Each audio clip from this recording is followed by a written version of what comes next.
మీకు తెలుసా పిల్లలు, సంస్కృతంలో ఒకే శబ్దం 8 రూపాలు తీసుకుంటుంది. ఒక్కొక్క రూపానికి వేరే అర్థం. రామ శబ్దం చూడండి.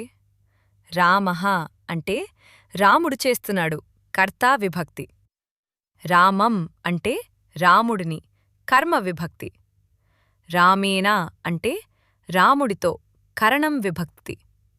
రామాయ అంటే రాముని కోసం, సంప్రదానం విభక్తి. రామాత్ అంటే రాముని నుండి, అపాదానం విభక్తి. రామస్య అంటే రాముని యొక్క, సంబంధం విభక్తి. రామే అంటే రాముని విషయంలో అధికరణం విభక్తి.